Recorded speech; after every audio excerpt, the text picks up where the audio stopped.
पिछले दिनों च एक मुद्दा बन गया सी लोगों के लिए भी, चाहे वो मीडिया के लिए भी, कि ये वक्-वक् हो गए, धड़ेबाजी बन गई, ये उधर अद्धे उधर चले गए। किते ना किते जिहड़े क्लैश सी इन्हां नूं क्लीयर करन दा एक मैनूं लगदा भी एक चंगा उपराला अज इस मंच तो कीता गया। पहले दिन तो ही साडे तां सीनियर ने ਬੱਬੂ ਬਾਈ ਉਹਨੇ जिन्नी वारी भी स्टेजां ते गए ने उन्होंने इक्के दी ही गल कीती है कि जदों तक तुसीं एक हो उदों तक तुसीं ये संघर्ष जित्तिया होया। जदों तुसीं वक्-वक् हो गए जां कुछ आपसी मतभेद वखरेवें हो गए उदों थोड़ा जिहा टफ हो जाता है कि हुण क्योंकि सरकारां नूं बहुत मौके मिल जाते हैं। जिन्हां नूं किसान शब्द का नहीं पता सी, अज उन्हां नूं ये पता लग गया कि किसान कोई फार्मर चीज़ की ने, किसान की चीज़ ने।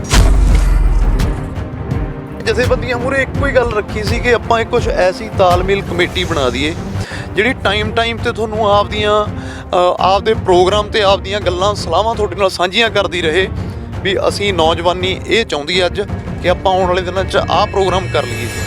उदों तो ही जे एक कमेटी बन जाती तो मैनूं लगदा जी भी ये जिहड़ा माड़ा मोटा साडे 'च किते ना किते 26 तो बाद जिहड़ी तौमतां शुरू होईयां ने भी उहदे करके हो गया, आ जी गद्दार है, आ जी फलाना इहने संघर्ष, ये चीज़ां होणीआं नहीं सी। दो पहिए है, एक हैगा बजुर्गों का, एक हैगा नौजवानों का। बजुर्गों कोले तजर्बा है, नौजवानों कोले जोश है। ये दो पहियां तो बिना तुर ही नहीं सकता। जे एक पहिया नाल नहीं होऊगा तो मैनूं नहीं लगता भी गड्ढा अगे तुरूगा। ये लीडरां दी कोई एड्डी पावर जां एड्डी सरकारां दी जरूरत नहीं भी वो साडे ते ऐसे काले कानून बना के साडे ते थोप सकण। सो पोलीटिकली अवेयर रहना सब नूं बहुत जरूरी है। सियासत की समझ होनी जरूरी है। तुसीं टाइम ते आपदे हलके च जां सरकारां नूं सवाल करो तो उन्हां दे दिल च डर रहूगा। पहली गलती लोगों की भी है, जदों तक असीं यही सोच के वोटां पाई जावांगे भी MLA साडे भोग ते आ जाए जां MLA मेरे राइफल का लाइसेंस बना दे, MLA साडे विआह ते आ जाए, तो MLA कदे भी काम नहीं करू। ਭਗਤ ਸਿਆਂ तेरी सोच ते पहरा देंगे ठोके। किसानी अंदोलन दे विच भगत सिंह दे नाम दा ये नारा हमेशा ही बुलंद रहा। देश नूं इनकलाब जिंदाबाद का नारा देने वाले शहीदे आजम सरदार भगत सिंह हुणां दा अज शहीदी दिन बंगा दे विच बड़े उत्साह दे नाल मनाया गया और किसान जथेबंदियां वालों महासभा की गई और नौजवानी लगातार इस अंदोलन दे नाल जुड़ी हुई है। साडे कलाकार लगातार इस अंदोलन का समर्थन कर रहे हैं। तो जदों असीं कलाकारां दी गल करदे हां ते जस बाजवा हुणां दा नाम ना आवे ये हो नहीं सकता, क्योंकि शुरुआती दौर तो ही इस अंदोलन दे नाल जुड़े भी और इस अंदोलन नूं लगातार अपना समा दे के इस नूं प्रचारिया भी। सो जस बाजवा साडे नाल ने। जस बहुत बहुत स्वागत है रोजाना स्पोक्समैन टीवी ते। बहुत मेहरबानी, धन्यवाद जी। सो अज जिस तरह के नाल बंगा दे विच जो खटकर कलां दे विच पहलां महासभा की जानी सी, पर अज बंगा दे विच कीती गई आ, इस नूं देख के नौजवानों का जो जोश सीगा उस नूं देख के किस तरह का मन दे विच की आ रहा? असल च जिहड़ी लोकेशन है वो तां चेंज हो गई क्योंकि सवेरे वैदर एकदम खराब हो गया। ये पिछे साडी मतलब पिछले वीक तो तैयारी चलती सी, पिछले हफ्ते की। तोज भाई हो गए, बड़े भाई बब्बू मानुनी हो गए, सारे कलाकार भाईचारे का कि आपां एक ऐसी कोई महासभा या रैली करिए। वो भी फिर दिन बहुत डिसाइड किया कि अगे सरदार भगत सिंह उन्हों का शहीदी दिवस आ रहा है, राजगुरू सुखदेव उन्हों का, कि इदों वधिया दिन कोई होर हो नहीं सकता कि जितों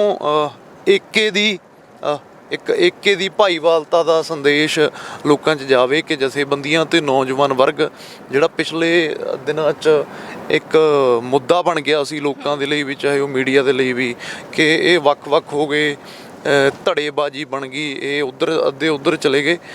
किते ना किते जिहड़े क्लैश सी इन्हां नूं क्लीयर करन दा एक मैनूं लगदा भी एक चंगा उपराला अज इस मंच तो कीता गया, जिथे जथेबंदियां दे सीनियर आगू जिन्हां च डल्लेवाल साहब, राजेवाल साहब, डॉक्टर दर्शनपाल होनी, सारे राय साहब, उधरों चाहे सिख चिंतक जथेबंदियां हो गई होण वो भी सी, उधरों नौजवानों दीयां जथेबंदियां, कबड्डी वाले वीर, हर एक वर्ग है जिहड़ा इस मंच ते अज इकत्तर होया, इकट्ठे होए।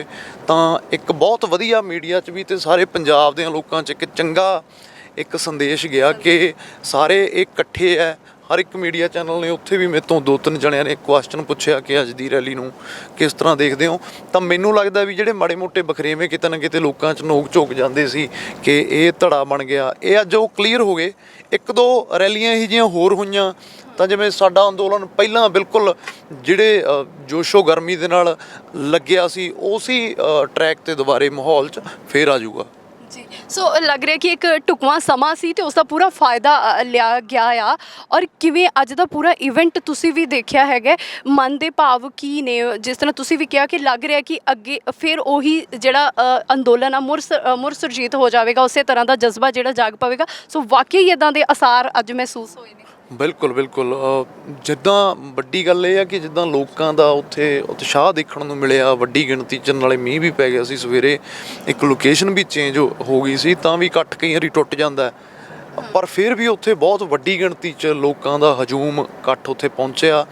ਤੇ ਅੱਜ ਹਰ ਇੱਕ ਵਰਗ ਹੈ ਜਿਹੜਾ ਉਹ ਚਿੰਤਤ ਹੈ ਇਸ ਵਿਸ਼ੇ ਨੂੰ ਲੈ ਕੇ, ਇਸ ਸੰਘਰਸ਼ ਨੂੰ ਲੈ ਕੇ ਕਿ ਆਉਣ ਵਾਲੇ ਦਿਨਾਂ 'ਚ ਸਿੱਟੇ ਜਾਂ ਰਿਜ਼ਲਟ ਕੀ ਨਿਕਲੂਗਾ। ਸੋ ਲੋਕਾਂ ਦਾ ਉਤਸ਼ਾਹ ਇਹ ਦੱਸ ਰਿਹਾ ਸੀ ਕਿ ਸਾਡੀ ਜਿਹੜੀ ਜਿੱਤ ਹੈ ਉਹ ਯਕੀਨੀ ਹੈ। ਜਿੱਤ ਨੂੰ ਹੋਰ ਯਕੀਨੀ ਕਿਵੇਂ, ਜਿੱਤ ਤੇ ਮੋਹਰ ਕਿਵੇਂ ਲਾਉਣੀ ਹੈ, ਉਹ ਪਹਿਲੇ ਦਿਨ ਤੋਂ ਹੀ ਸਾਡੇ ਤਾਂ ਸੀਨੀਅਰ ਨੇ, ਬੱਬੂ ਬਾਈ ਉਹਨੇ ਜਿੰਨੀ ਵਾਰੀ ਵੀ ਸਟੇਜਾਂ ਤੇ ਗਏ ਨੇ ਉਹਨਾਂ ਨੇ ਇੱਕੇ ਦੀ ਹੀ ਗੱਲ ਕੀਤੀ ਹੈ ਕਿ ਜਦੋਂ ਤੱਕ ਤੁਸੀਂ ਇੱਕ ਹੋ ਉਦੋਂ ਤੱਕ ਤੁਸੀਂ ਇਹ ਸੰਘਰਸ਼ ਜਿੱਤਿਆ ਹੋਇਆ। ਜਦੋਂ ਤੁਸੀਂ ਵੱਖ-ਵੱਖ ਹੋ ਗਏ ਜਾਂ ਕੁਝ ਆਪਸੀ ਮਤਭੇਦ ਵਖਰੇਵੇਂ ਹੋ ਗਏ ਉਦੋਂ ਥੋੜ੍ਹਾ ਜਿਹਾ ਟਫ ਹੋ ਜਾਂਦਾ ਹੈ ਕਿ ਹੁਣ ਕਿਉਂਕਿ ਸਰਕਾਰਾਂ ਨੂੰ ਬਹੁਤ ਮੌਕੇ ਮਿਲ ਜਾਂਦੇ ਆ ਤੁਹਾਡੀਆਂ ਵੀਕਨੈਸ ਦੱਬਣ ਦੇ, ਤਾਂ ਅੱਜ ਦੁਬਾਰੇ ਫਿਰ ਤੋਂ ਹਰ ਇੱਕ ਵਰਗ ਨੇ ਇਕੱਠੇ ਹੋ ਕੇ ਜਿਹੜਾ ਇਹ ਹਮਲਾ ਮਾਰਿਆ, ਇੱਥੋਂ ਏਕੇ ਦਾ ਇੱਕ ਸੰਕੇਤ ਗਿਆ ਜਿਹੜਾ ਆਉਣ ਵਾਲੇ ਦਿਨਾਂ 'ਚ ਬਹੁਤ ਵਧੀਆ ਤੇ ਚੰਗਾ ਪੋਜ਼ਿਟਿਵ ਜਿਹਦਾ ਰਿਸਪੌਂਸ ਸਾਨੂੰ ਆਉਣ ਵਾਲੇ ਦਿਨਾਂ 'ਚ ਦਿੱਲੀ ਦੇ ਮੋਰਚਿਆਂ 'ਤੇ ਮਿਲੂਗਾ। ਬਿਲਕੁਲ, ਮੌਸਮ ਵੀ ਇੱਕ ਵਾਰੀ ਬੱਦਲਵਾਹੀ ਹੋ ਕੇ ਸਾਫ਼ ਹੋਇਆ ਤੇ ਉਸੇ ਤਰ੍ਹਾਂ ਦੇ ਮਤਭੇਦ ਜਿਹੜੇ ਨੇ ਉਹ ਵੀ ਸਾਫ਼ ਹੋਏ ਨਜ਼ਰ ਆਏ। ਰਾਜੇਵਾਲ ਉਹਨਾਂ ਨਾਲ ਵੀ ਗੱਲ ਹੋਈ ਸੀ, ਉਹਨਾਂ ਨੇ ਵੀ ਕਿਹਾ ਕਿ ਸਾਡੇ ਬੱਚੇ ਨੇ, ਨਾ ਅਸੀਂ ਉਹਨਾਂ ਬਿਨਾਂ ਰਹਿ ਸਕਦੇ ਹਾਂ, ਨਾ ਉਹ ਸਾਡੇ ਬਿਨਾਂ ਜਿਹੜਾ ਆ ਉਹ ਰਹਿ ਸਕਦੇ ਆ। ਇੱਕ ਗੱਲ ਨੌਜਵਾਨਾਂ ਦੀ ਜਦੋਂ ਅਸੀਂ ਗੱਲ ਕਰਦੇ, ਭਗਤ ਸਿੰਘ ਦੀ ਗੱਲ ਕਰਦੇ, ਨੌਜਵਾਨੀ ਸੋਚ ਦੀ ਗੱਲ ਆਉਂਦੀ ਹੈ ਕਿ ਉਹਨੂੰ ਇੱਕ ਢੁਕਵਾਂ ਸਥਾਨ ਦੇਣਾ ਬੜਾ ਜ਼ਰੂਰੀ ਹੁੰਦੀ ਆਪਣੀ ਰਾਏ ਦੇ ਵਿੱਚ। ਕੀ ਲੱਗਦਾ ਤੁਹਾਨੂੰ ਕਿ ਕੋਈ ਹੁਣ ਇੱਕ ਜਥੇਬੰਦੀ ਨਾ ਸਹੀ ਪਰ ਨੌਜਵਾਨਾਂ ਦਾ ਕੋਈ ਵਿੰਗ, ਕੋਈ ਛੋਟੀ ਇੱਕ ਪਾਰਟੀ ਕਮੇਟੀ ਜਿਹੜੀ ਹੈ ਉਹ ਜ਼ਰੂਰ ਹੋਣੀ ਚਾਹੀਦੀ ਹੈ ਜਿਹਦੇ 'ਚ ਉਹ ਵੀ ਆਪਣੇ ਮਨ ਦੀਆਂ ਜਿਹੜੀਆਂ ਨੇ ਉਹ ਇਸ ਅੰਦੋਲਨ ਨੂੰ ਲੈ ਕੇ ਦੱਸ ਸਕਣ ਕਿ ਕਿੱਥੇ ਕਮੀ ਰਹਿ ਰਹੀ ਹੈ ਜਾਂ ਕਿਵੇਂ ਦੂਰ ਕਰ ਸਕਦੇ ਹਾਂ? ਅਸਲ 'ਚ ਮੈਂ ਇਹ ਮੁੱਦਾ ਅੱਜ ਦਾ ਨਹੀਂ, ਅੱਜ ਤੋਂ ਥੋੜ੍ਹਾ ਜਿਹਾ ਮੈਂ ਤੁਹਾਨੂੰ ਪਿੱਛੇ ਲੈ ਕੇ ਜਾਵਾਂ, ਤਕਰੀਬਨ 6-7 ਮਹੀਨੇ ਦਾ, ਜਦੋਂ ਇਹ ਆਰਡੀਨੈਂਸ ਪਾਸ ਹੋ ਕੇ ਪੰਜਾਬ 'ਚ ਆਏ, ਜਦੋਂ ਹਰ ਇੱਕ ਵਰਗ ਦੀ ਸ਼ਮੂਲੀਅਤ ਇਹਨਾਂ ਆਰਡੀਨੈਂਸਾਂ ਦੇ ਖਿਲਾਫ, ਇੱਥੇ ਟੋਲ ਪਲਾਜ਼ੇ ਅਸੀਂ ਰੋਕੇ, ਰੇਲਵੇ ਲਾਈਨਾਂ ਰੋਕੀਆਂ, ਉਦੋਂ ਤੋਂ ਸਾਡੇ ਵਰਗ ਨੇ ਜਥੇਬੰਦੀਆਂ ਨੂੰ ਸਮਰਥਨ ਦਿੱਤਾ ਪੰਜਾਬ ਦੀਆਂ।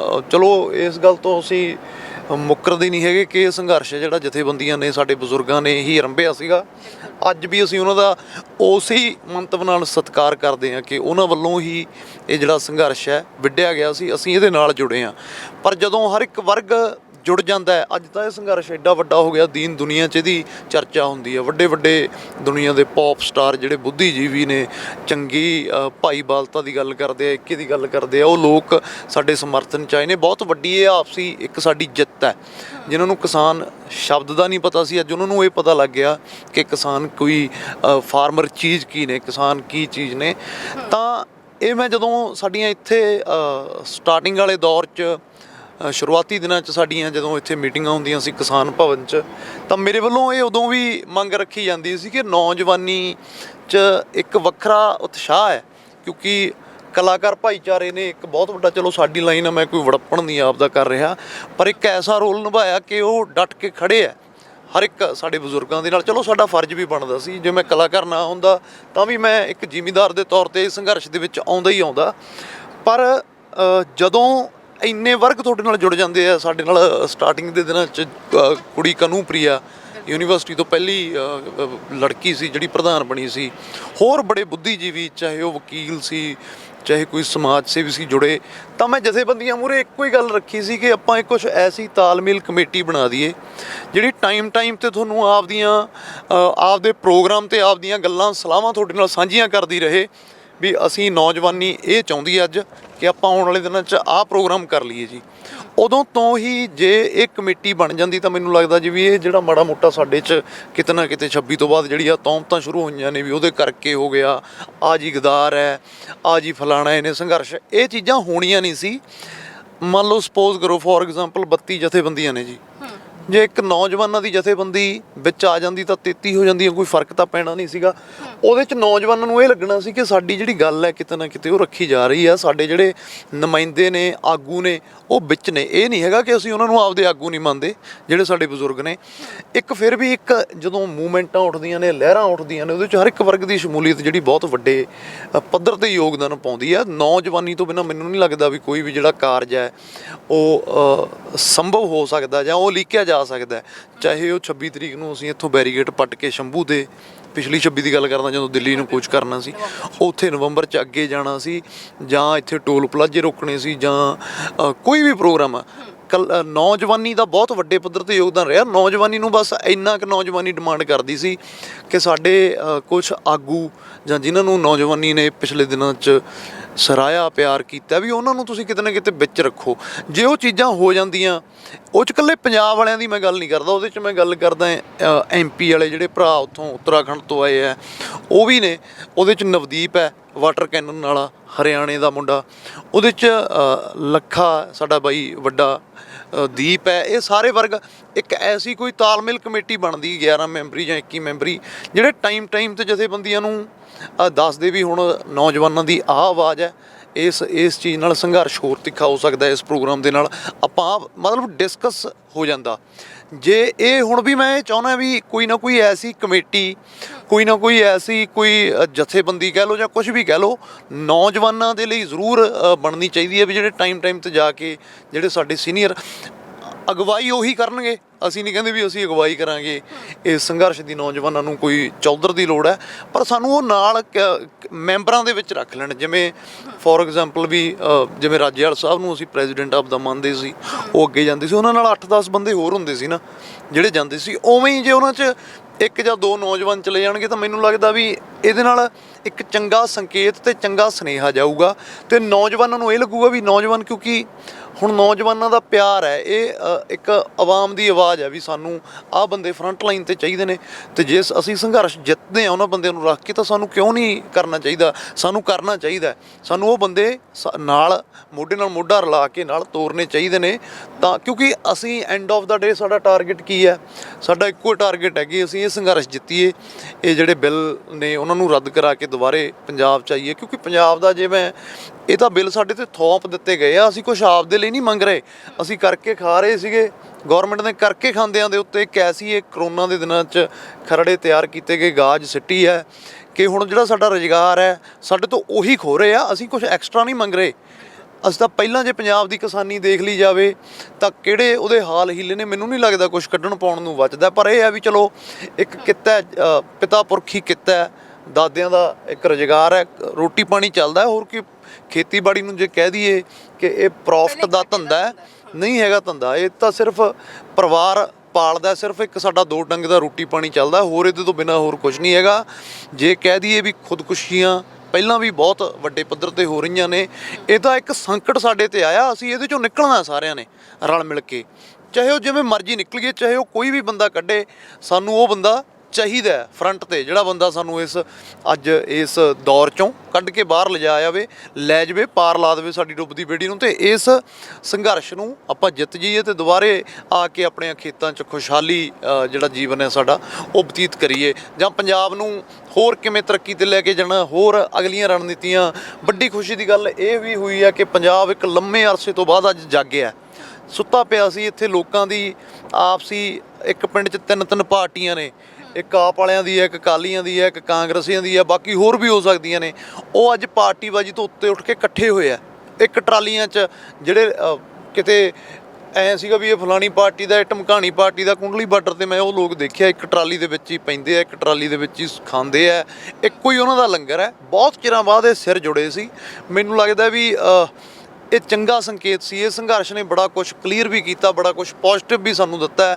ਚਾਹੇ ਸਾਡੀ ਗਾਇਕੀ ਨੂੰ ਲਾ ਕੇ ਕਹਿ ਲਓ, ਕਿੰਨਾ ਕੁਛ ਬਦਲਿਆ, ਉਹਦੇ 'ਚ ਚਾਹੇ ਲੋਕਾਂ ਦੇ ਆਪਸੀ ਮਤਭੇਦ ਸੀ, ਪਾਰਟੀਬਾਜ਼ੀ ਤੋਂ ਉੱਤੇ ਉੱਠ ਕੇ ਅੱਜ ਹਰ ਇੱਕ ਚੀਜ਼ ਨੂੰ ਪਿੱਛੇ ਛੱਡ ਕੇ ਅੱਜ ਕਿਸਾਨੀ ਬਿੱਲਾਂ ਦੀ ਹੀ ਗੱਲ ਹੁੰਦੀ ਹੈ ਇਕੱਲੀ, ਕਿ ਪਾਰਟੀਆਂ ਦੀ ਵੀ ਕਿਸਾਨ ਇਹੀ ਕਹਿ ਰਹੇ ਆ ਵੀ ਜਿਹੜਾ ਬੰਦਾ ਕਿਸਾਨੀ ਦੀ ਗੱਲ ਕਰੂਗਾ ਅਸੀਂ ਉਹਦੇ ਨਾਲ ਆ। ਸੋ ਮੈਨੂੰ ਲੱਗਦਾ ਇੱਕ ਚੰਗਾ ਸਿਨੈਰੀਓ ਪੰਜਾਬ ਦਾ, ਇੱਕ ਚੰਗਾ ਮਾਹੌਲ ਬਣਿਆ, ਇਹਨੂੰ ਸਾਂਭਣ ਦੀ ਲੋੜ ਹੈ। ਇਹਦੇ 'ਚ ਚੰਗੀ ਸੋਚ ਵਾਲੇ ਜਿਹੜੇ ਲੋਕ ਨੇ ਉਹਨਾਂ ਨੂੰ ਅੱਗੇ ਆ ਕੇ ਵਰਕ ਕਰਨ ਦੀ ਲੋੜ ਹੈ, ਤਾਂ ਜੋ ਜਿਹੜੀ ਨੌਜਵਾਨੀ ਅੱਜ ਲਾਮਬੰਦ ਹੋਈ ਆ, ਇਹ ਜੇ ਅੱਜ ਉੱਠ ਕੇ ਖੜੇ ਹੋਏ ਨੇ ਤਾਂ ਇਹਨਾਂ ਦੇ ਜਿਹੜੇ ਕਦਮ ਨੇ ਉਹ ਕਿਸੇ ਚੰਗੇ ਪਾਸੇ ਲੱਗ ਸਕਣ।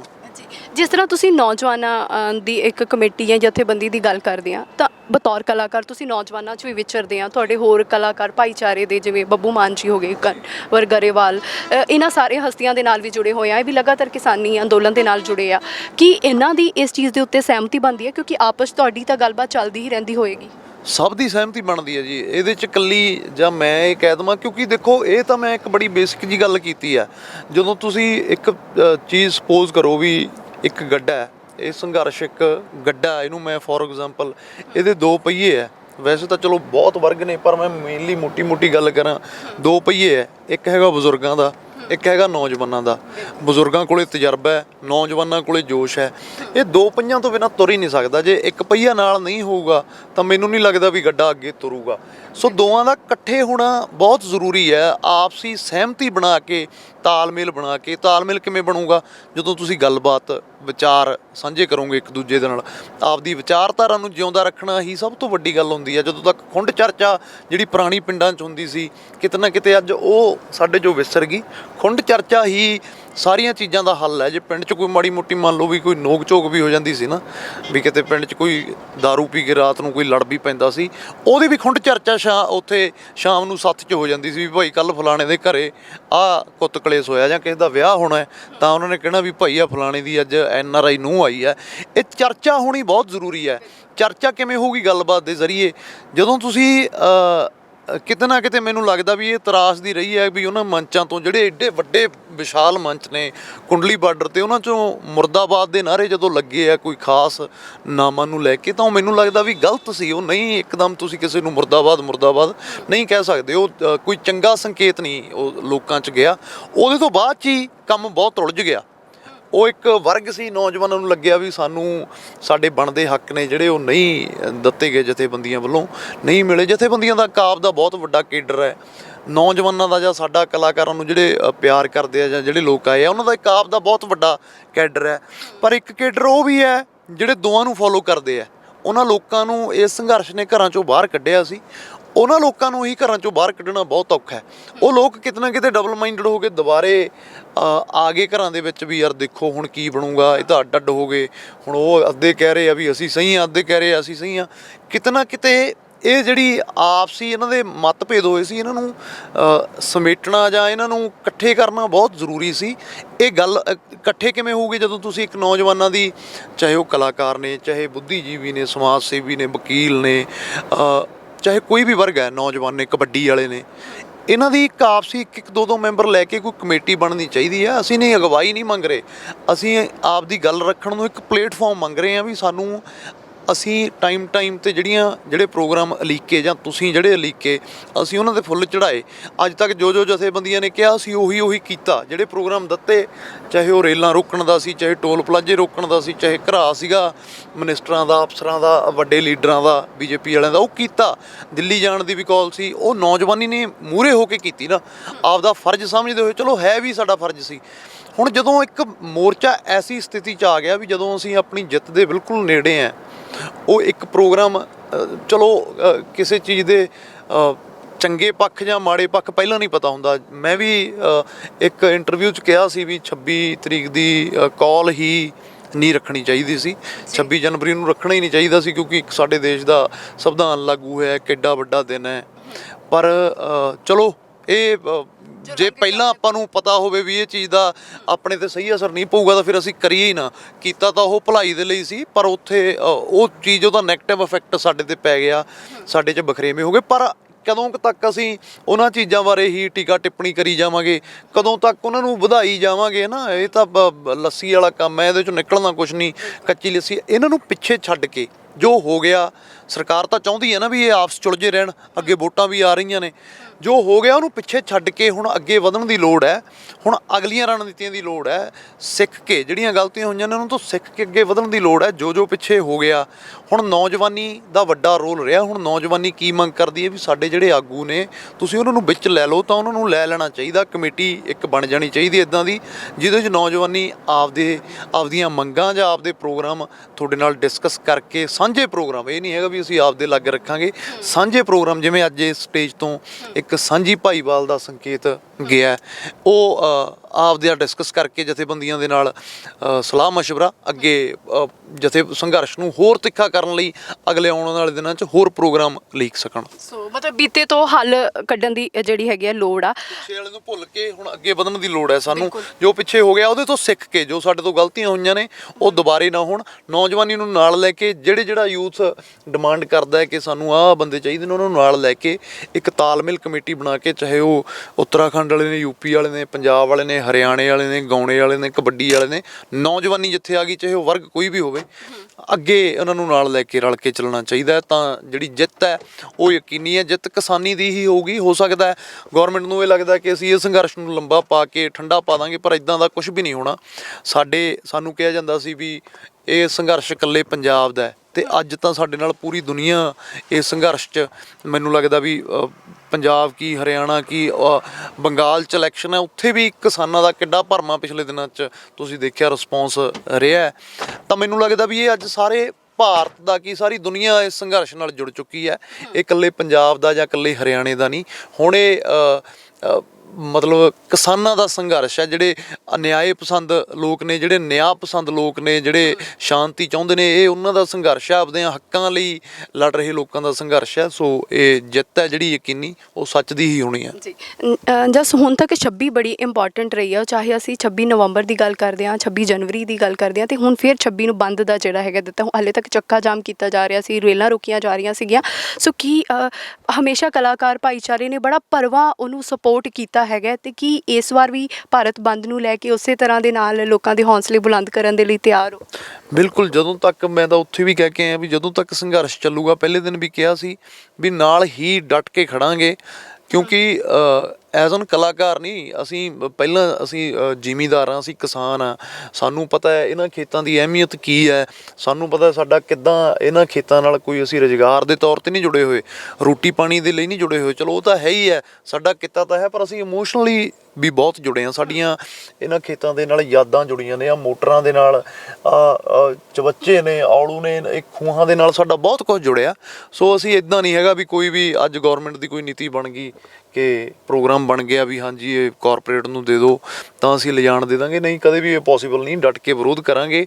ਸੰਯੁਕਤ ਮੋਰਚਾ ਜਾਂ ਸਾਡੇ ਜਿਹੜੇ ਆਗੂ ਸਾਹਿਬਾਨ ਨੇ, ਉਹ ਜਿਹੜਾ ਵੀ ਪ੍ਰੋਗਰਾਮ ਦੇਣਗੇ ਅਸੀਂ ਡਟ ਕੇ ਉਹਨਾਂ ਦੇ ਨਾਲ ਖੜਾਂਗੇ, ਚਾਹੇ ਉਹ ਭਾਰਤ ਬੰਦ ਦਾ ਹੋਵੇ, ਚਾਹੇ ਕੋਈ ਵੀ ਪ੍ਰੋਗਰਾਮ ਹੋਵੇ। ਜਦੋਂ ਜਿੱਥੇ ਵੀ ਸਾਨੂੰ ਡਿਊਟੀ ਸਾਡੀ ਲਾਈ ਜਾਊਗੀ, ਅਸੀਂ ਨਿੱਠ ਕੇ ਇਸ ਮੋਰਚੇ 'ਚ ਆਪਦਾ ਸਮਰਥਨ ਦੇਵਾਂਗੇ ਜੀ।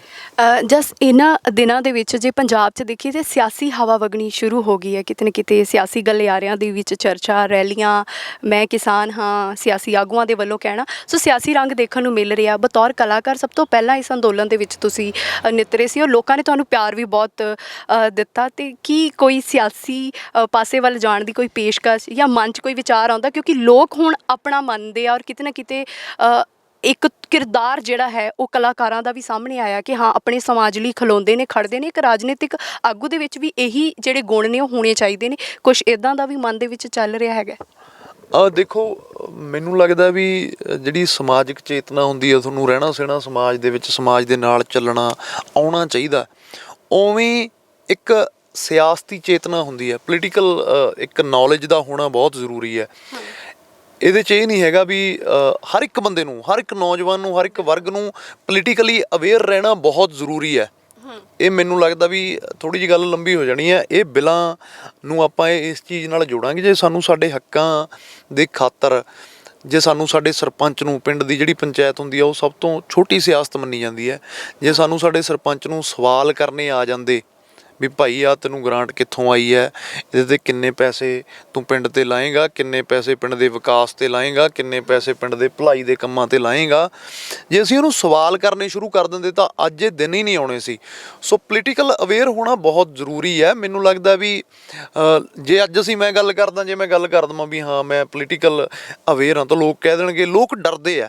ਮੈਨੂੰ ਪਹਿਲਾਂ ਸਫਾਈ ਦੇਣੀ ਪਊਗੀ ਵੀ ਨਹੀਂ ਮੈਂ ਸਿਆਸਤ 'ਚ ਨਹੀਂ ਜਾਣਾ ਜੀ, ਮੈਂ ਤਾਂ ਉੱਦਾਂ ਇਸ ਸੰਘਰਸ਼ ਦੇ ਨਾਲ ਖੜਾ। ਭਗਤ ਸਿੰਘ ਦਾ ਸ਼ਹੀਦੀ ਦਿਨ ਮਨਾ ਰਹੇ ਔਰ ਉਹ ਸਿਆਸਤ ਨੂੰ ਜ਼ਿੰਦਗੀਆਂ ਬਦਲਣ ਵਾਲੀ, ਸਮਾਜ ਬਦਲਣ ਵਾਲੀ ਕਹਿੰਦੇ ਸੀ, ਉਹ ਸਿਆਸਤ ਨੂੰ ਚੰਗਾ ਮੰਨਦੇ। ਬਿਲਕੁਲ, ਮੈਂ ਸਿਆਸਤ ਕੋਈ ਮਾੜੀ ਚੀਜ਼ ਨਹੀਂ, ਮੈਂ ਉਹੀ ਗੱਲ ਤੇ ਆਉਣ ਲੱਗਾ ਵੀ ਜੇ ਮੈਂ ਅੱਜ ਗੱਲ ਵੀ ਕਰਨੀ ਹੋਵੇ ਤਾਂ ਕੈਮਰੇ ਤੇ ਮੈਨੂੰ 3 ਵਾਰੀ ਸਫਾਈ ਦੇਣੀ ਪਊਗੀ। ਨਹੀਂ ਮੈਂ ਵੋਟਾਂ 'ਚ ਨਹੀਂ ਖੜਨਾ। ਸਿਆਸਤ ਦਾ ਮਤਲਬ ਕੋਈ ਵੋਟਾਂ 'ਚ ਹੀ ਖੜਨਾ ਨਹੀਂ ਹੈਗਾ, ਕੋਈ MLA ਜਾਂ MP ਬਣਨਾ ਹੀ ਨਹੀਂ ਹੈਗਾ। ਤੁਹਾਡੇ ਦੇਖੋ, ਮੈਂ ਤੁਹਾਨੂੰ ਦੱਸਦਾ ਪ੍ਰੋਬਲਮ ਕਿੱਥੇ ਹੈ। ਹੁਣ ਵੋਟਾਂ ਆ ਜਾਣੀਆਂ ਨੇ ਅੱਗੇ, ਹਰ ਇੱਕ ਵਰਗ 'ਚ ਆਪਦੀਆਂ ਪਾਰਟੀਆਂ ਨੇ ਆਪਦੇ ਨੁਮਾਇੰਦੇ ਖੜੇ ਕਰ ਦੇਣੇ ਨੇ, ਪਰ ਕੁਛ ਲੋਕ ਵਿੱਚ ਇੱਦਾਂ ਦੇ ਵੀ ਆਜ਼ਾਦ ਕੈਂਡੀਡੇਟ ਖੜ੍ਹਦੇ ਆ ਜਿਹੜੇ ਤੁਹਾਡੀਆਂ ਰਵਾਇਤੀ ਪਾਰਟੀਆਂ ਦੇ ਬੰਦੇ ਖੜੇ ਹੁੰਦੇ ਉਹਨਾਂ ਦੇ ਕੱਚੇ ਚਿੱਠੇ ਫੋਲਦੇ ਆ ਵੀ ਭਾਈ ਆਹ ਬੰਦੇ ਨੇ ਇੱਥੇ ਕਰਪਸ਼ਨ ਕੀਤੀ ਆ, ਇਹ ਕਰਪਟ ਹੈ, ਇਹ ਭਾਈ ਆਹ ਫਲਾਣੀ ਪਾਰਟੀ ਦਾ ਇਹਨੇ ਉਦੋਂ ਆਹ ਕੀਤਾ ਸੀ, ਇਹ ਬੰਦਾ ਤੁਹਾਡੇ ਲਈ ਵਧੀਆ ਨਹੀਂ ਹੈਗਾ। ਉਹ ਸੱਚ ਦਾ ਹੋਕਾ ਲੈ ਕੇ ਇੱਕ ਆਜ਼ਾਦ ਉਮੀਦਵਾਰ ਦੁਹਾਈ ਪਾਉਂਦਾ ਬਹੁਤ, ਪਰ ਉਹਨੂੰ ਮਿਲਦਾ ਕੀ, ਐਂਡ 'ਚ ਉਹਦੀ ਜ਼ਮਾਨਤ ਜ਼ਬਤ ਹੋ ਜਾਂਦੀ ਹੈ ਵਿਚਾਰੇ ਦੀ। ਸੱਚ ਬੋਲਣ ਦਾ ਉਹਨੂੰ ਇੰਨਾ ਖਮਿਆਜਾ ਭੁਗਤਣਾ ਪੈਂਦਾ। ਲੋਕ ਅਵੇਅਰ ਨਹੀਂ। ਜਦੋਂ ਤੱਕ ਪਹਿਲੀ ਗਲਤੀ ਲੋਕਾਂ ਦੀ ਵੀ ਹੈ, ਜਦੋਂ ਤੱਕ ਅਸੀਂ ਇਹੀ ਸੋਚ ਕੇ ਵੋਟਾਂ ਪਾਈ ਜਾਵਾਂਗੇ ਵੀ MLA ਸਾਡੇ ਭੋਗ 'ਤੇ ਆ ਜਾਵੇ ਜਾਂ MLA ਮੇਰੇ ਰਾਈਫਲ ਦਾ ਲਾਇਸੈਂਸ ਬਣਾ ਦੇਵੇ, MLA ਸਾਡੇ ਵਿਆਹ 'ਤੇ ਆ ਜਾਵੇ, ਤਾਂ MLA ਕਦੇ ਵੀ ਕੰਮ ਨਹੀਂ ਕਰੂਗਾ। ਜਦੋਂ ਤੱਕ ਤੁਸੀਂ ਉਹਨੂੰ ਸਵਾਲ ਕਰਨਾ ਨਹੀਂ ਸ਼ੁਰੂ ਕਰੋਗੇ ਤੁਹਾਨੂੰ, ਜਦੋਂ ਤੱਕ ਤੁਸੀਂ ਉਹਦੇ ਤੋਂ ਇਹ ਨਹੀਂ ਪੁੱਛੋਗੇ ਵੀ ਭਾਈ ਤੈਨੂੰ ਅਸੀਂ ਵੋਟਾਂ ਤਾਂ ਪਾਈਆਂ ਨੇ, ਤੂੰ ਦੱਸ ਹਲਕੇ ਦੇ ਡਿਵੈਲਪਮੈਂਟ ਲਈ ਕੀ ਕੀਤਾ, ਤੂੰ ਕਿਹੜੇ ਨਵੇਂ ਪ੍ਰੋਜੈਕਟ ਲੈ ਕੇ ਆਇਆ, ਤੂੰ ਸਿੱਖਿਆ ਲਈ ਕੀ ਕੀਤਾ, ਤੂੰ ਸਿਹਤ ਲਈ ਕੀ ਕੀਤਾ। ਅਸੀਂ ਤਾਂ ਸੁਸਰੀ ਵਾਂਗੂ ਡਰ ਜਾਂਦੇ ਹਾਂ ਜਦੋਂ ਕਿਤੇ MLA ਨੇ ਇੱਥੇ ਖੜਾ ਵੀ ਹੋਵੇ। ਸਵਾਲ ਕਰਨਾ ਤਾਂ ਬਹੁਤ ਵੱਡੀ ਗੱਲ ਹੈ। ਇਸ ਤਾਂ ਉਹਦੇ ਕੋਲ ਕਦੇ ਦੇਖ ਲੈਂਦੇ ਸੈਲਫੀ ਖਿਚਾ ਲਈਏ ਉਹਦੇ ਨਾਲ, ਕਦੇ ਫੋਟੋ ਖਿਚਾ ਲਈਏ ਜਾਂ ਉਹਦੀ ਜੀ ਹਜ਼ੂਰੀ 'ਚ ਕਦੇ ਉਹਨੂੰ ਬਦਾਮ ਖਿਲਾ ਦਈਏ, ਕਦੇ ਉਹਨੂੰ ਰੈੱਡ ਬੁੱਲ ਪਿਲਾ ਦਈਏ। ਅਸੀਂ ਤਾਂ ਜੀ ਹਜ਼ੂਰੀ 'ਚ ਲੱਗ ਜਾਂਦੇ ਹਾਂ। ਇਹ MLA ਦਾ ਇਹ ਕੰਮ ਨਹੀਂ ਹੈਗਾ ਕਿ ਅਸੀਂ ਉਹਨੂੰ ਵਿਆਹਾਂ 'ਤੇ, ਚਲੋ ਠੀਕ ਆ ਉਹ ਤੁਹਾਡਾ ਪਰਸਨਲ ਹੈ, ਤੁਸੀਂ ਕਿਸੇ ਨੂੰ ਵੀ ਬੁਲਾਓ ਨਾ ਬੁਲਾਓ। ਅਸੀਂ ਉਹਨੂੰ ਵਿਕਾਸ ਦੇ ਲਈ ਚੁਣਿਆ। ਉਹਨੂੰ ਅਸੀਂ ਉਹਦਾ ਰਿਪੋਰਟ ਕਾਰਡ ਨੂੰ ਪੁੱਛੀਏ ਵੀ ਤੂੰ ਭਾਈ ਇਹ ਇੰਨੇ ਸਾਲਾਂ 'ਚ ਕੀਤਾ ਕੀ ਹੈ। ਜਦੋਂ ਤੱਕ ਤੁਸੀਂ ਪੋਲੀਟੀਕਲੀ ਅਵੇਅਰ ਨਹੀਂ ਹੈਗੇ, ਜਦੋਂ ਤੱਕ ਤੁਹਾਨੂੰ ਸਵਾਲ ਨਹੀਂ ਕਰਨੇ ਆਉਂਦੇ, ਪਹਿਲੀ ਗਲਤੀ ਹੈ ਜਿਹੜੀ ਉਹ ਕਿਤੇ ਨਾ ਕਿਤੇ ਲੋਕਾਂ ਦੀ ਹੈ। ਜਦੋਂ ਤੱਕ ਲੋਕਾਂ 'ਚ ਬਦਲਾਅ ਨਹੀਂ ਆਊਗਾ, ਇਹ ਲੋਕ ਸਾਨੂੰ ਲੁੱਟਣਗੇ। ਇੱਕ ਦੁੱਧ ਦੀ ਰਾਖੀ ਜੇ ਬਿੱਲੀ ਨੂੰ ਬਿਠਾ ਦਈਏ ਤਾਂ ਉਹਦੇ 'ਚ ਬਿੱਲੀ ਦਾ ਕੋਈ ਕਸੂਰ ਨਹੀਂ, ਉਹਦਾ ਤਾਂ ਕੰਮ ਹੈ, ਉਹਨੇ ਪੀਣਾ ਹੀ ਹੈ। ਕਿਤੇ ਨਾ ਕਿਤੇ ਤੁਹਾਨੂੰ ਅਵੇਅਰ ਹੋਣਾ ਪੈਣਾ ਲੋਕਾਂ ਨੂੰ ਪਹਿਲ ਦੇ ਤੌਰ 'ਤੇ। ਗਲਤੀ ਪਹਿਲੀ ਲੋਕਾਂ ਦੀ ਹੈ। ਜਿਸ ਦਿਨ ਇਹ ਅਵੇਅਰ ਹੋ ਗਏ, ਉਸ ਦਿਨ ਇਹ ਸਮਾਜ ਦੀ ਕਲਪਨਾ ਹੀ ਹੋਰ ਤਰ੍ਹਾਂ ਦੀ ਹੋ ਜਾਊਗੀ। ਸਮਾਜ ਨਵੇਂ ਸਿਰੇ ਤੋਂ ਸਿਰਜਿਆ ਜਾਊਗਾ। ਹਰ ਇੱਕ ਬੰਦਾ ਆਪਦੇ ਹੱਕਾਂ ਦੀ ਗੱਲ ਕਰੂਗਾ ਤੇ ਇਹ ਇੱਦਾਂ ਦੇ ਜਿਹੜੇ ਬਿੱਲ ਬਣੇ ਨੇ, ਗੌਰਮੈਂਟਾਂ 'ਚ ਡਰ ਪੈਦਾ ਹੋ ਜਾਊਗਾ ਵੀ ਨਹੀਂ ਵੀ ਲੋਕ ਅਵੇਅਰ ਨੇ, ਆਪਾਂ ਇੱਦਾਂ ਦਾ ਕੁਝ ਨਹੀਂ ਕਰ ਸਕਦੇ। ਕੱਲ੍ਹ ਨੂੰ ਜਦੋਂ ਜਾਵਾਂਗੇ ਤਾਂ ਜਵਾਬ ਦੇਣਾ ਪੈਣਾ। ਤਾਂ ਰਹਿ ਗਈ ਗੱਲ ਪੋਲੀਟੀਕਲੀ ਅਵੇਅਰਨੈਸ ਦੀ, ਤਾਂ ਇਸ ਸੰਘਰਸ਼ ਦੇ ਵਿੱਚ ਡਟ ਕੇ ਜਦੋਂ ਤੱਕ ਸਾਡਾ ਪਹਿਲਾ ਮੰਤਵ ਇਹ ਹੈ ਕਿ ਇਹ ਸੰਘਰਸ਼ ਅਸੀਂ ਜਿੱਤੀਏ ਤੇ ਇਹਨਾਂ ਬਿੱਲਾਂ ਨੂੰ ਰੱਦ ਕਰਾਈਏ, ਦੁਬਾਰੇ ਆਪਣੇ ਖੇਤਾਂ 'ਚ ਆਈਏ। ਦੂਜੀ ਗੱਲ, ਆਉਣ ਵਾਲੇ ਦਿਨਾਂ 'ਚ ਜੋ ਮੈਨੂੰ ਲੱਗਦਾ ਵੀ ਜਿਹੜੇ ਇਸ ਸੰਘਰਸ਼ 'ਚੋਂ ਚੰਗੇ ਲੀਡਰ ਨਿਕਲਣੇ ਚਾਹੀਦੀ ਹੈ, ਜਿਹੜੇ ਲੋਕ ਪੋਲੀਟੀਕਲੀ ਅਵੇਅਰ ਨੇ, ਜਿਹੜੇ ਚੰਗੀ ਸਿਆਸਤ ਦੀ ਗੱਲ ਕਰਦੇ ਨੇ, ਚੰਗੇ ਸਮਾਜ ਦੀ ਕਲਪਨਾ ਕਰਨਾ ਚਾਹੁੰਦੇ ਆ। ਬਹੁਤ ਨਵੇਂ ਮੁੰਡੇ ਨੇ ਜਿਹੜੇ ਮੈਂ ਜਦੋਂ ਸੁਣਦਾ ਬਹੁਤ ਵਧੀਆ ਬੋਲਦੇ ਆ। ਉਹਨਾਂ ਨੂੰ ਅੱਗੇ ਆਉਣ ਦਾ ਮੈਨੂੰ ਲੱਗਦਾ ਵੀ ਉਹਨਾਂ ਨੂੰ ਅੱਗੇ ਆਉਣਾ ਚਾਹੀਦਾ। ਪਰਸਨਲੀ ਲੋਕਾਂ ਨੂੰ ਵੀ ਚਾਹੀਦਾ ਵੀ ਜਿਹੜਾ ਤੁਹਾਡੇ ਹਲਕੇ ਦਾ ਕੋਈ ਮੁੰਡਾ ਉੱਠਿਆ ਨਵਾਂ ਜਿਹੜਾ ਵਧੀਆ ਬੋਲਦਾ, ਉਹਦੀ ਤੁਹਾਨੂੰ ਸਪੋਰਟ ਕਰਨੀ ਚਾਹੀਦੀ ਹੈ, ਉਹਦੇ ਨਾਲ ਰਲ ਕੇ ਚੱਲਣਾ ਚਾਹੀਦਾ, ਉਹਨੂੰ ਅੱਗੇ ਕਰਨਾ ਚਾਹੀਦਾ। ਸਾਡੇ ਉਲਟ ਇਹ ਹੁੰਦਾ ਜਿਹੜਾ ਚੰਗਾ ਬੁਲਾਰਾ ਬਣਦਾ ਉਹਦੇ ਤੋਂ ਇੰਨੀ ਜੈਲਸੀ ਕਰਨ ਲੱਗ ਜਾਂਦੇ ਨੇ, ਉਹਨਾਂ ਨੂੰ ਇਹ ਲੱਗਦਾ ਵੀ ਯਾਰ ਇਹ ਕਿਤੇ ਗਾਂਹ ਹੀ ਨਾ ਲੰਘ ਜੇ। ਇਹ ਪ੍ਰੋਬਲਮ ਜਦੋਂ ਤੱਕ ਸਾਡੇ 'ਚ, ਜਦੋਂ ਤੱਕ ਅਸੀਂ ਇਸ ਪ੍ਰੋਬਲਮ ਨਾਲ ਨਹੀਂ ਨਜਿੱਠਦੇ, ਇਹ ਚੀਜ਼ਾਂ ਕਮੀਆਂ ਦੂਰ ਨਹੀਂ ਕਰਦੇ, ਉਦੋਂ ਤੱਕ ਕੁਝ ਵੀ ਨਹੀਂ ਹੋਊਗਾ। ਜਦੋਂ ਤੱਕ ਆਪਾਂ ਇੱਕ ਦੂਜੇ ਨਾਲ ਰਲ ਕੇ ਚੱਲਾਂਗੇ, ਚੰਗੀਆਂ ਲੋਕਾਂ ਦਾ ਸਾਥ ਦੇਵਾਂਗੇ, ਤਾਂ ਮੈਨੂੰ ਲੱਗਦਾ ਵੀ ਇਹ ਲੀਡਰਾਂ ਦੀ ਕੋਈ ਐਡੀ ਪਾਵਰ ਜਾਂ ਐਡੀ ਸਰਕਾਰਾਂ ਦੀ ਜ਼ਰੂਰਤ ਨਹੀਂ ਵੀ ਉਹ ਸਾਡੇ 'ਤੇ ਐਸੇ ਕਾਲੇ ਕਾਨੂੰਨ ਬਣਾ ਕੇ ਸਾਡੇ 'ਤੇ ਥੋਪ ਸਕਣ। ਸੋ ਪੋਲੀਟੀਕਲੀ ਅਵੇਅਰ ਰਹਿਣਾ ਸਭ ਨੂੰ ਬਹੁਤ ਜ਼ਰੂਰੀ ਹੈ। ਸਿਆਸਤ ਦੀ ਸਮਝ ਹੋਣੀ ਜ਼ਰੂਰੀ ਹੈ। ਤੁਸੀਂ ਟਾਈਮ 'ਤੇ ਆਪਦੇ ਹਲਕੇ 'ਚ ਜਾਂ ਸਰਕਾਰਾਂ ਨੂੰ ਸਵਾਲ ਕਰੋ ਤਾਂ ਉਹਨਾਂ ਦੇ ਦਿਲ 'ਚ ਡਰ ਰਹੂਗਾ। ਮੈਨੂੰ ਲੱਗਦਾ ਇਕੱਲੇ ਮੈਨੂੰ ਨਹੀਂ, ਸਭ ਨੂੰ ਅਵੇਅਰ ਰਹਿਣਾ ਚਾਹੀਦਾ। ਬਹੁਤ ਧੰਨਵਾਦ ਸਾਡੇ ਨਾਲ ਜੁੜਨ ਦੇ ਲਈ। ਸੋ ਭਗਤ ਸਿੰਘ ਦੇ ਜੱਦੀ ਪਿੰਡ ਖਟਕੜ ਕਲਾਂ ਤੋਂ ਅਸੀਂ ਚੱਲ ਰਹੇ ਹਾਂ ਔਰ ਨੌਜਵਾਨਾਂ ਲਈ ਬਹੁਤ ਸੋਹਣਾ ਸੰਦੇਸ਼ ਜਿਹੜਾ ਜਸ ਬਾਜਵਾ ਨੇ ਉਹਨਾਂ ਨੇ ਦਿੱਤਾ ਕਿ ਅਵੇਅਰਨੈਸ, ਖਾਸ ਕਰਕੇ ਸਿਆਸਤ ਦੀ ਜਿਹੜੀ ਜਾਣਕਾਰੀ ਹੈ, ਜਾਗਰੂਕਤਾ, ਉਹ ਹੋਣਾ ਬਹੁਤ ਹੀ ਜ਼ਰੂਰੀ ਹੈ। ਔਰ ਜਦੋਂ ਅਸੀਂ ਭਗਤ ਸਿੰਘ ਦੀ ਗੱਲ ਕਰਦੇ ਹਾਂ ਤਾਂ ਇੱਕ ਮਹਾਨ ਵਿਚਾਰਧਾਰਕ ਸਨ ਜੋ ਕਿ ਸਮਾਜ ਦੀਆਂ ਮੁਸ਼ਕਿਲਾਂ ਨੂੰ ਵਿਗਿਆਨਿਕ ਢੰਗ ਦੇ ਨਾਲ ਸੋਚਦੇ ਸਨ। ਉਹ ਉਹਨਾਂ ਦੀ ਖਾਸੀਅਤ। ਸਾਨੂੰ ਖੁਸ਼ੀ ਹੈ ਕਿ ਇਸ ਤਰ੍ਹਾਂ ਦੇ ਨੌਜਵਾਨ ਅੱਜ ਵੀ ਸਾਡੇ ਸਮਾਜ ਦੇ ਕੋਲ ਹਨ। ਉਹ ਚਾਹੇ ਕਲਾਕਾਰਾਂ ਦੇ ਰੂਪ ਦੇ ਵਿੱਚ ਹਨ, ਚਾਹੇ ਉਹ ਕਿਸੇ ਵੀ ਤਰ੍ਹਾਂ ਦੇ ਨਾਲ ਨੇ ਉਹ ਕਿਸਾਨੀ ਅੰਦੋਲਨ ਦੇ ਮੋਢੇ ਦੇ ਨਾਲ ਮੋਢਾ ਲਾ ਕੇ ਚੱਲ ਰਹੇ ਨੇ। ਸੋ ਲਗਾਤਾਰ ਰੋਜ਼ਾਨਾ ਸਪੋਕਸਮੈਨ ਟੀਵੀ ਦੇ ਮਾਧਿਅਮ ਦੇ ਰਾਹੀਂ ਹਰ ਸ਼ਖਸੀਅਤ ਨੂੰ ਤੁਹਾਡੇ ਰੂਬਰੂ ਲੈ ਕੇ ਆ ਰਹੇ ਹਾਂ। ਇਸੇ ਤਰ੍ਹਾਂ ਦੇ ਨਾਲ ਲੈ ਕੇ ਆਉਂਦੇ ਰਹਾਂਗੇ। ਜੁੜੇ ਰਹੋ ਰੋਜ਼ਾਨਾ ਦੇ ਨਾਲ। ਫਿਲਹਾਲ ਮੈਨੂੰ ਅਰਪਨ ਕੌਰ ਨੂੰ ਸਹਿਯੋਗੀ ਕੈਮਰਾਮੈਨ ਜਸਪ੍ਰੀਤ ਦੇ ਨਾਲ ਦਿਓ ਆਗਿਆ। ਧੰਨਵਾਦ।